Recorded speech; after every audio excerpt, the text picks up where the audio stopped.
everybody, and welcome to the Aggieville Alleycats podcast. If come rain, shine, or anything in between, we're here to deliver to you the Kansas State sporting news you so love. I'm Ace Edwards, right alongside Connor Baltazar. And if you're ever questioning whether or not we love you, we both just got out of a final. Both of our brains hurt. Nevertheless, we persist. Yes, this is the ultimate first world problem moment. Yeah, my brain hurts, but you know what? One thing that soothes the neurons is success of K-State athletics. True. And it was a pretty good weekend for K-State athletics. And we're going to start off with the rare leadoff for a sport that I think we've covered a grand total of 3 times in the past year. And it is, of course, the sport that became popular all those years ago with the Bruzzy. And in all seriousness, it is women's golf, where the women's golf team is going to advance to the national championship in the national tournament on the back of some amazing performances on the individual level, including Carla Burnett, who was arguably, I don't even think it's arguable. I think she objectively was the best golfer at the Lexington Regional. And, you know, you got to give people their flowers, even if we haven't covered them much before. But still, this is the first national championship I think this team has made. It is. It's the first time that they've made it to Natty. They've been to the regionals before, but never made it through. And I think it's the regionals, the top 5 teams make it, and then I think the top individual makes it as well, which I'm assuming that's like the top individual outside of like the top 5 teams or something like that, but because it would be kind of redundant to like do it the other way. But no, Carla, she was fantastic. I think she went like -12 or something, and she won. She was the individual champion, and I did not realize this, but the 2 players that she beat, who were closest to her, who were both from Florida State. They were the first and second ranked amateurs in the world. So Carla is having like an all-time like type spring, it feels like right now, with the incredible win here, of course, winning the Augusta National Women's Amateur pretty recently. Like she's had a very, very busy month, as Carla Burnett, and it's only going to keep up because now a Natty is within grasp. Women's golf Natty season, boys. The weird thing is, it's genuinely feasible. Yeah, it really is. I mean, the K-State finished tied for second, and probably would have done even better if not for just kind of having like one lower, I suppose, higher score that held them back just a bit. But they were only 5 strokes out of first, so they were right there. And this was a loaded field as well. Number 3, Florida State. Number 9, USC. Number 15, TCU. TCU didn't even make the cut, and they were ranked 15th. Vanderbilt, 22, and then the Cats at 28. That's all national rankings. But so K-State, they were up to the challenge against a really, really good team. Also, almost forgot to mention it, but Carla Burnett had a double eagle or an albatross on the last day of the tournament, which I'm not a major golf person, but like for the longest time I thought that an albatross was just a saying. I didn't realize it had a golf connection, but no, it's hitting a par 5 or getting 3 under par, which pretty much only happens on a par 5 and it's apparently more rare than a hole in one. So pretty cool stuff for Carla Burnett. Yeah, and yeah, it is very funny the idea that the first Natty would be a women's golf Natty, especially after last year's team. They were not good.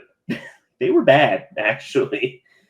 And, they just really put it together this season. And that's really impressive. I wish we could provide more in the way of, actual meaningful analysis. However, I don't play golf. I have never played golf, and I don't plan on it. So all I can really say is congratulations and good job, and let's go win a Natty. Yeah, I'm at about the same spot, I think. I've played golf before, but not for a while, and I haven't played much. So I'm only marginally more knowledgeable than you are. Nice cat. Nice Winston. Yeah, I have to keep muting because he's very loud. Oh, that's just what he does. Winston is one of Connor's cats, and he is an extremely loud purrer. He is close to the Guinness World Record. I believe he's like 5 decibels off the Guinness World Record for loudest cat. Wasn't that like 74 decibels? It's in that neighborhood. It's either the high 60s or low to mid 70s, something like that. And he was around that. Thereabouts. But yeah, it's just impressive for that, honestly. So let's give our flowers to Winston. But the other bit of news, we're just going to touch on this briefly, is K-State's current, I guess not current, former strength and conditioning coach Tremaine Carroll got hired away to USC, and K-State acted within a few hours to promote Ray Thomas, who had been with Tremaine Carroll the entire way. If you talk to basically any of the K-State players that have worked under Coach True, they'll say that he was a miracle worker. Ray Thomas was always right there alongside him. This is one of those rare times that I actually have a source for something. And what the source is, a former K-State player, you could probably have a good guess at who it is, said that there might be a slight tick back in pure strength training, but that'll be more than made up for speed training. Because that was apparently Ray Thomas's specialty from the very beginning. So, I mean, one of the best strength and conditioning coaches, we got his protege. We acted quickly. I don't think there's anything to really complain about there. Yeah.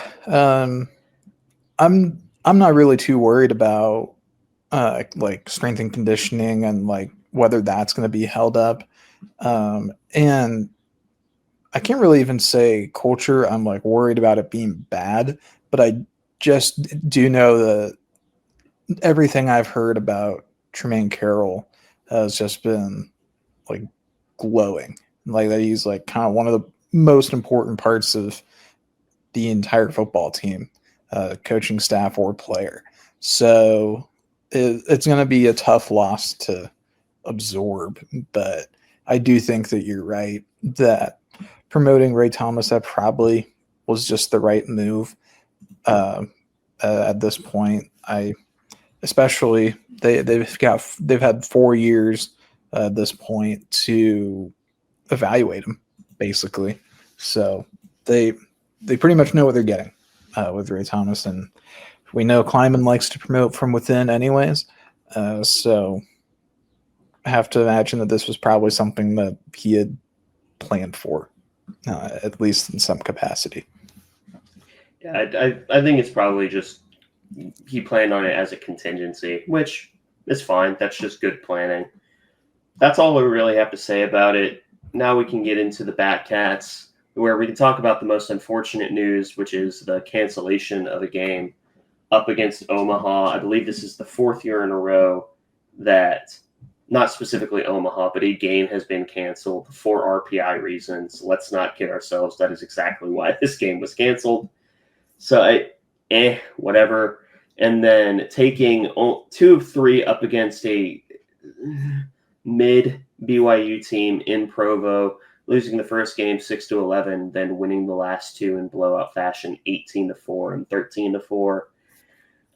Canceling the Omaha game, that's whatever, that happens. Losing that first game against BYU, may genuinely, and this may sound hyperbolic, that may genuinely cost them a regionals berth.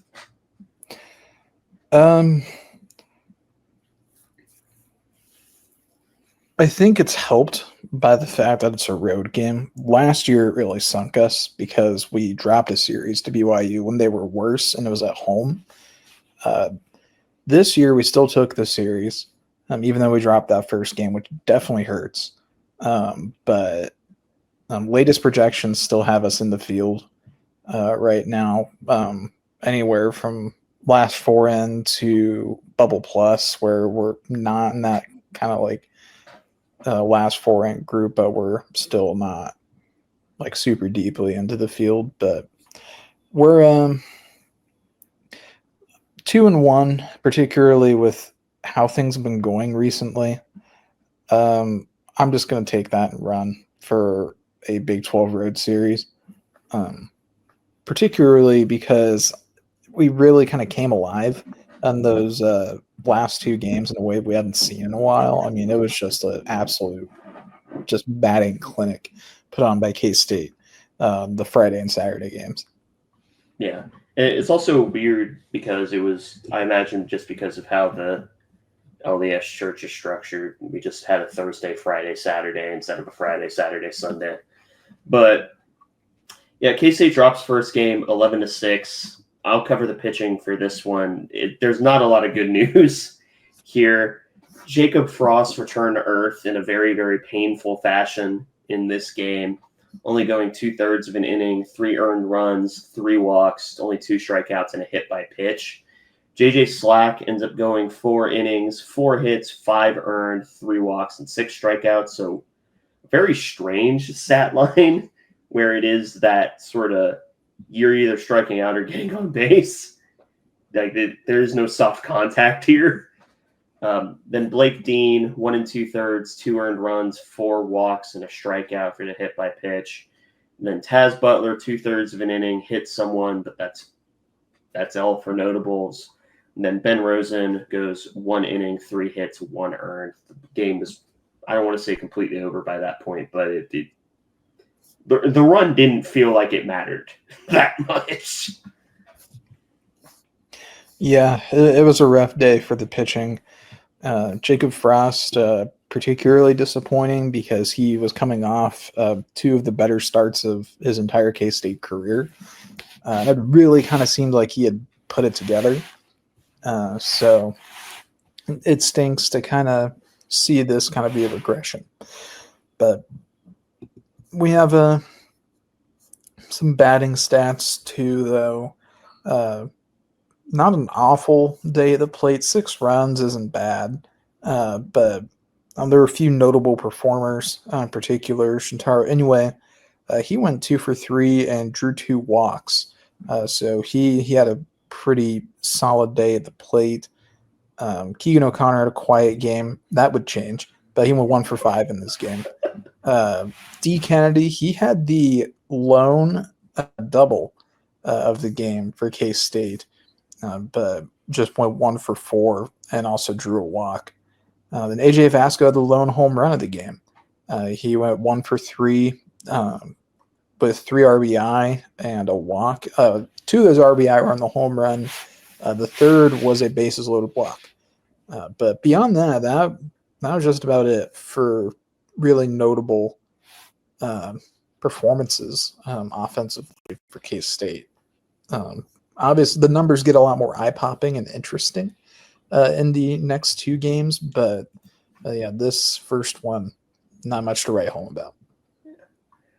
The second game is very funny because of one individual performance. Don't get me wrong, it's funny all around. It is an 18-4 K-State victory, but I mean, the KOC hat trick of 3 home runs. Seth Dardar has 2 home runs, and Max Martin gets himself the first home run in seemingly a decade. So the bats came alive in a big way this game. And in terms of notable offensive performances, AJ Vasco goes 2 for 5 with 2 RBI. Nick English, first time that we've seen Nick English in a couple, probably about a month. at this point. But, he got his AB. KOC goes 5 for 6 with 4 runs and 6 RBI. So KOC quite literally as an individual beat BYU on the day in terms of run production. Seth Dardar goes 3 for 5 with 4 runs and 3 RBI and a walk. Max Martin 2 for 4 with 3 RBI. Then Sam Flores goes 3 for 5 with 1 RBI. And Caden Phillips goes 2 for 3. Forgot to mention him. But yeah, there's no other way to put it. This was an offensive explosion where K-State punched BYU and then just kept punching. Yeah, I mean, the only thing you could really say in this game was that K-State struck out a lot. 14 strikeouts in this game, but they still drew 8 walks. But it's pretty clear that we had little to no faith in their ability to pitch to us in this game, and our entire strategy was, I think, just swing a lot. And it worked about as well as it could, even with the high strikeout rate. But obviously, Keegan O'Connor, a phenomenal game. He was a double away from the cycle, which is not normally the one that you need, because he got a triple in this game. He actually started with a triple, but pitching, not a lot in this game. K-State used just 2 arms in this one. That's Michael Quevedo, the starter. He went 6 innings, gave up 6 hits, 3 earned runs, 10 strikeouts to just 3 walks. Did have a balk, and 113 pitches for Michael Quevedo. So a really good start for him. Then Adam Arthur, he came in and he had a really great outing as well. 3 innings pitched, 5 hits, just 1 earned run. Only 1 strikeout, but he was inducing a lot of soft contact, 2 flyouts, and 6 groundouts for Adam Arthur. All that on 59 pitches. So, yeah, this was a good game for K-State pitching. BYU was really helpless for a majority of the game offensively. And Quevedo, I mean, a game with double-digit strikeouts, that's a game to write home about. Yeah. The next game also had a really, really good performance all around. K-State winning 13-4. Connor, we'll give you the choice here. Which one do you want to cover and which one? You get first dibs here. I would like to take batting on this one. But the Bats, they were alive again in this game. Not quite as many runs scored, but just came up a little short of run ruling BYU in this one. Frankly, just about everybody's notable. Shintaro Inoue, he went 1 for 4, 2 walks, scored a couple runs.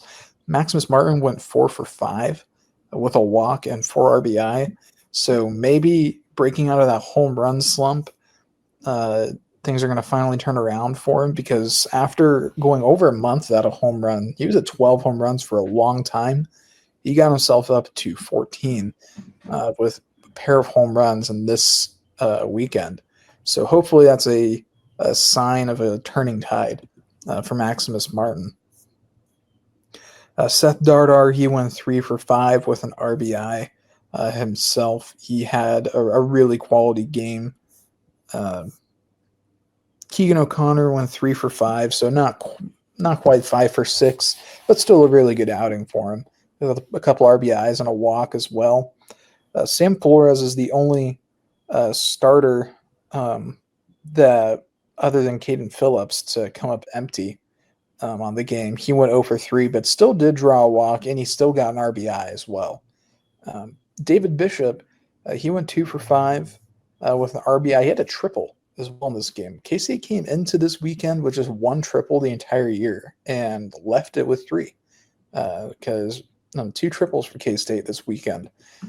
So not been a hallmark of this team. But David Bishop, of all people, gets 1. But AJ Vasco goes 3 for 5, 3 RBI. He added another home run. His home run was just absolutely destroyed. The stream was not working at that point, but I was driving and listening to it, and the crack of the bat was just absurd. Like it was like one of those ones you'd see in like an Otani perfect compilation. Like so, he just absolutely obliterated a baseball over the scoreboard into right. But nice to see AJ getting back into form. Caden Phillips, he started the last 2 games at catcher. Bear Madliak, he's just been in the slump of all slumps. And I think we've been moving him down the batting order, trying to get him going. And I think at this point, we've just decided to go with Caden because the bat just isn't there right now for Bear, which is unfortunate because he's been a solid presence for us. But Caden goes 0 for 3 and draws a couple walks. Then D. Kennedy moving down to 9th. He goes 2 for 4 and draws a walk himself. So K-State walked a lot in this weekend series. In this game, they didn't strike out much either. 8 walks, just 6 strikeouts. So pretty solid there. Worked through 6 BYU pitchers as well. But yeah, K-State, the last 2 games of this series just put on an absolute clinic batting. Yeah. And when you get that much run support, it's pretty easy to be a pitcher. But the other performances by the pitchers were actually pretty good as well. Lincoln Sheffield goes 5 2/3, 7 hits, 3 earned runs, 4 total, 2 walks, 6 strikeouts, and 92 pitches.